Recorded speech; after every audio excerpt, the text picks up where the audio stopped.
तो भारतीय बाजारों के लिए आज का सत्र बहुत हद तक मिला जुला कह सकते हैं या फिर उतार चढ़ाव भरा कह सकते हैं। यहाँ पे फर्स्ट हाफ के अंदर मार्केट्स के अंदर एक प्रेशर देखने को मिला, लेकिन सेकंड हाफ के अंदर मार्केट्स ने एक बढ़िया कमबैक भी दिखाया। हालांकि advance decline end of the day favour तो डिक्लाइन की साइड ही रहे, लेकिन फिर भी बाजार में एक अच्छा कमबैक, एक रिकवरी देखने को मिली। आज सेंसेक्स में करीब करीब 100 अंकों के आसपास का एक ड्रॉप रहा, रफली एक फ्लैट टू नेगेटिव साइड पे बंद हुआ। निफ्टी जो कि फ्लैट टू नेगेटिव साइड पे बंद हुआ, निफ्टी बैंक 0.5% के आसपास की बिकवाली के साथ बंद हुआ। मिड कैप इंडेक्स हालांकि फ्लैट टू पॉजिटिव साइड पे बंद हुआ और स्मॉल कैप इंडेक्स में 1/4% के आसपास की गिरावट आज के सत्र के अंदर आते हुए दिखाई पड़ी। एडवांस डिक्लाइन के लिहाज से करीब 800 शेयर जो कि तेजी में रहे और करीब करीब 1673 शेयर ऐसे जो कि बिकवाली के साथ बंद होते हुए दिखाई पड़े। लेकिन अब जरा अगर स्टॉक स्पेसिफिक नजर डालिए तो सबसे ज्यादा तेजी किसी स्टॉक में थी तो होता BEL, 4.5% के उछाल के साथ ये बंद होता हुआ दिखाई पड़ा। ग्रासिम 3% ऊपर रहा। आइशर मोटर करीब करीब 3% के आसपास की खरीदारी यहां देखने को मिली और JSW स्टील भी रफली 2.25% के आसपास की बढ़त के साथ बंद होता हुआ दिखाई पड़ा। आज निफ्टी गिरने वाले शेयरों में बजाज ऑटो सेल्स के नंबर्स का इंपैक्ट कह लीजिए, 2.5% के आसपास की बिकवाली यहां थी। कोल इंडिया 2.5% नीचे बंद हुआ और रिलायंस इंडस्ट्रीज एक लंबे अंतराल के बाद इस तरह की बिकवाली रिलायंस में देखने को मिली।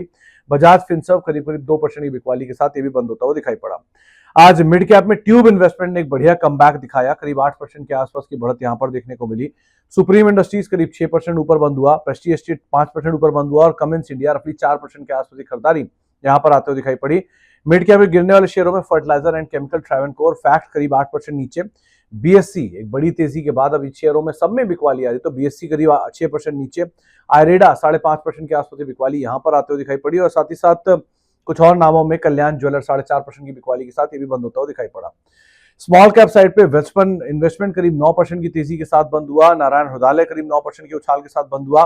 AB रियल एस्टेट करीब करीब 6% की तेजी में रहा और ब्लू स्टार भी गर्मियों से ठीक पहले करीब करीब 6% के उछाल के साथ बंद होता हुआ दिखाई पड़ा।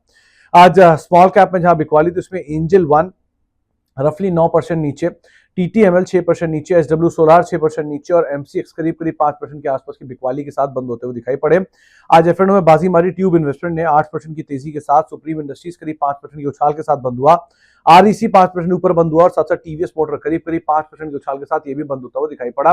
F&O में आज सबसे ज्यादा प्रेशर जहां था वो सारे मार्केट के पार्टिसिपेंट्स जैसे कि एंजल वन करीब 9% की बिकवाली के साथ बंद हुआ, BSC 6% नीचे बंद हुआ, MCX 5% के आसपास की बिकवाली यहां देखने को मिली और आयरेडा में भी करीब करीब 5% की बिकवाली के साथ एक क्लोजिंग होते हुए दिखाई पड़ी। तो ये सब शेयरों में आज दबाव रहा। आज साल के नए ऊपरी स्तरों पर पहुंचा एबॉट इंडिया रफली 3% की तेजी के साथ, नारायण हृदयालय रफली 9.5% के आसपास का उछाल और नए ऊपरी स्तर ये भी बनाता हुआ दिखाई पड़ा। आज लेकिन साल के नए निचले स्तरों पर कई शेयरों ने हिट किया लेकिन वहां से कम बैक भी लिया।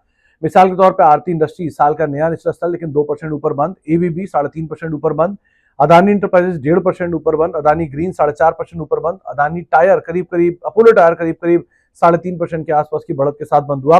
हालांकि प्रेशर रहा बजाज ऑटो में और साल के नए निचले स्तर भी हिट किए इन्होंने। BEML 1.5% की बिकवाली के साथ साल के नए निचले स्तरों पर और बॉश भी साल के नए निचले स्तरों को हिट करके करीब 1% की तेजी के साथ बंद होता हुआ दिखाई पड़ा। तो ये तो रही बात आज पूरे दिन की किस तरह कामकाज होता हुआ दिखाई पड़ा, लेकिन जानकार मान रहे हैं कि शायद बाजार में अभी भी प्रेशर रहे। तो कल के लिए जो रणनीति रहेगी उसमें आशीष भैती मानते हैं कि आप बाजार में हर तेजी के अंदर बिकवाली करेंगे। करीब 22,250 के इर्द गिर्द निफ्टी आपको मिलता है तो वहां पे आप बिकवाली करके चलेंगे और 22,400 उस समय पर आपका एक स्टॉप लॉस होगा और करीब 22,000 के टारगेट्स के लिए आप बिकवाली करके चल सकते हैं। बैंक निफ्टी में 48,500 के इर्द गिर्द आप बिकवाली करके चलेंगे, 48,700 आपका एक स्टॉप लॉस होगा और 48,000 के टारगेट्स के लिए बिकवाली करके चलने की राय दोनों इंडिसेस के अंदर दी जा रही है। लेकिन क्योंकि ये हफ्ते की शुरुआत है तो ये पूरा हफ्ता इंपॉर्टेंट रहने वाला है। पहले तो ऑटो सेल्स के नंबर्स आएंगे और उन सेल्स के नंबर्स का इंपैक्ट आपको दिखाई पड़ेगा और उसके साथ साथ 4 मार्च को जहां पर कनाडा मैक्सिको पर 25% और चीन पर 10% टैरिफ लगाने की बातचीत यूएस में हो रही है और ये टैरिफ मार्केट के लिए एक बड़े ट्रिगर पे कामकाज कर रहा है कि ये टैरिफ वॉर की सिचुएशन क्रिएट कर देगा और ये सिचुएशन भारतीय बाजारों को और ज्यादा प्रेशर दे सकती है। तो ये इसलिए इंपॉर्टेंट है। इसके अलावा 4 मार्च को कोफोर्ज की स्टॉक स्प्लिट के ऊपर भी बोर्ड बैठक है। एक बड़ी तेजी के बाद अब ये स्टॉक स्प्लिट आ रहा है, तो उस लिहाज से आप कंसोलिडेशन की उम्मीद भी यहाँ पर लगा के चल सकते हैं।